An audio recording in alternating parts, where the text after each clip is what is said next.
اعوذ باللہ من الشیطان الرجیم بسم اللہ الرحمن الرحیم کل نفس ذائقۃ الموت، ہر نفس نے موت کا ذائقہ چکھنا ہے۔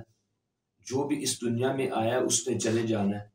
موت ایک ایسی سچائی ہے جس کا کوئی انکار نہیں کر سکتا۔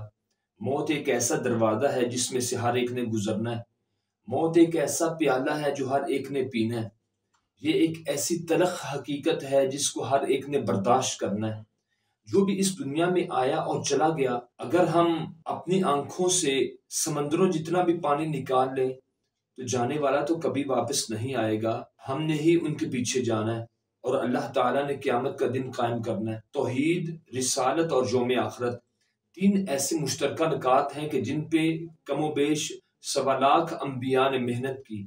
تو آخرت کا دن، اس دن پہ عقیدہ کہ مرنے کے بعد اللہ تعالیٰ کے حضور کھڑے ہونا ہے، ہمارا حساب کتاب ہونا ہے، ہماری زندگی کے بارے میں ہم سے سوال کیا جائے گا۔ اور کلہم آتیہ یوم القیامت فردا، ایک ایک شخص اللہ کی بارگاہ میں آئے گا، ایک ایک شخص کا حساب ہوگا۔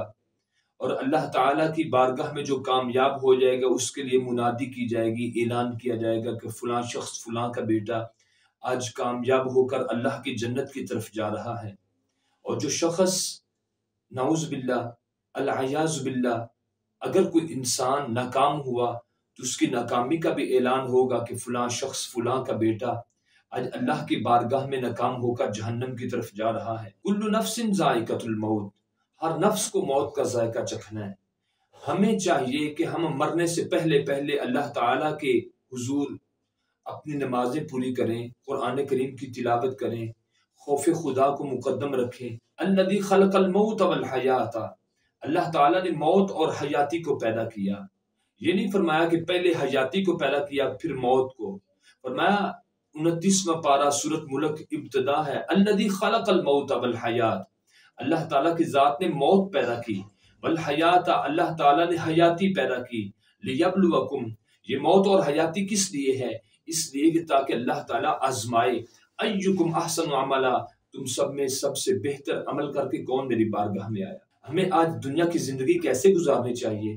بخاری شریف کی ایک حدیث مبارکہ، نبی صلی اللہ علیہ وآلہ وسلم نے فرمایا کن فی الدنیا کأنک غریب، دنیا کی زندگی ایسے گزار جیسے کوئی غریب انسان زندگی گزارتا ہے، او عابر سبیل، یا راستے کا مسافر زندگی گزارتا ہے، وعد نفسک فی اہل القبور، اور اپنے آپ کو زندہ میں نہیں بلکہ مردوں میں شامل کرو۔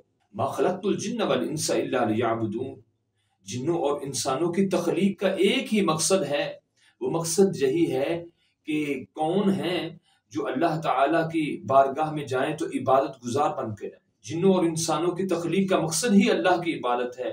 جب ہماری زندگی کا مقصد ہی اللہ کی عبادت ہے تو دیکھیں آج ہم اس مقصد سے کتنا دور ہو چکے۔ مرنے سے اے دل تیرا کیوں دم نکلتا ہے، مسافر روز جاتے ہیں یہ رستہ خوب چلتا ہے، ابس اس زندگی پر غافلوں کا فخر کرنا ہے، یہ جینا بھی کو جینا ہے کہ جس کے ساتھ مرنا ہے۔ دعا ہے اللہ رب العالمین ہم سب کو مرنے سے پہلے مرنے کی تیاری کی توفیق عطا فرمائے، کما حقہ دین اسلام کی سچائیوں پہ عمل پیرا ہونے کی توفیق عطا فرمائے، آمین۔